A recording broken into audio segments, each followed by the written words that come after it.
Hey family, this is one you absolutely cannot miss. Introducing the Diagnosing Whiteness Podcast with best-selling author and scholar Dante King and Reverend Dr. Philippe Matthews. Together, they expose the hidden truths of whiteness, anti-Blackness, and the systems that keep racial trauma alive. This isn't opinion, it's facts, history, law, and lived experience, brought straight to you with unfiltered honesty. Every episode is a wake-up call. Don't just hear about it later, be part of the conversation now. Click the link below and subscribe today. This as a concept becomes ingrained legally and politically, but again, it is psycho. Right. It's in the psyche.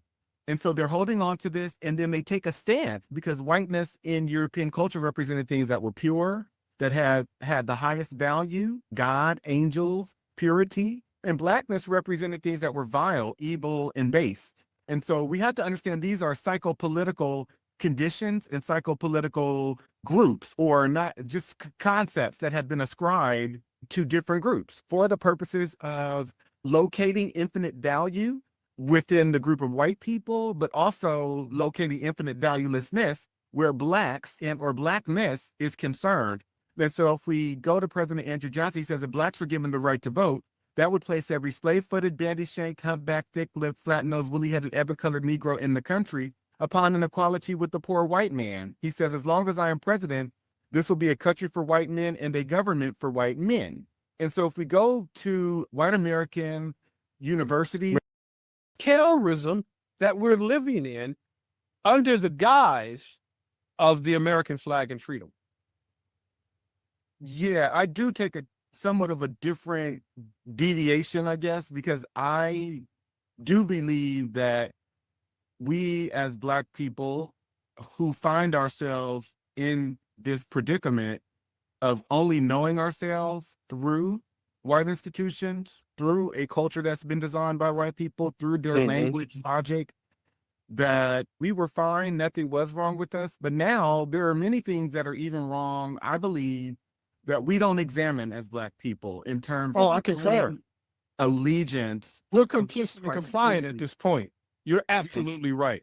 Yeah. Because we've been forced into assimilation, and we've been forced to not just assimilate, but to have to survive in this place. And so we serve their institutions, we serve their ways of life, we ascribe to their educational models, and we ascribe value and worth to ourselves. And we play the same game as status that white men and white women do.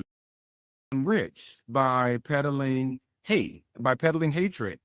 And we must understand, like, when you're white, you don't have to follow the roadmap that your people say others have to follow. For example, Charlie Kirk was not, if I'm not mistaken, college educated. He's founded an organization that was founded on grievance and hatred, Turning Point USA.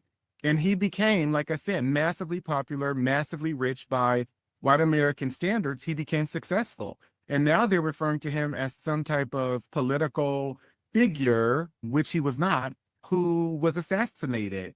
But again, by his own words, right? He said that in order to protect white people's First Amendment rights, for the most part, that essentially, that's what he was talking about. It was implied, but that essentially there would have to be some deaths, some gun deaths or deaths by gunnery. And so I find it interesting that the talking about what this man stood for and his words also garners tremendous backlash when all we're doing is quoting him, essentially, and discussing what his platform stood for and what he was about.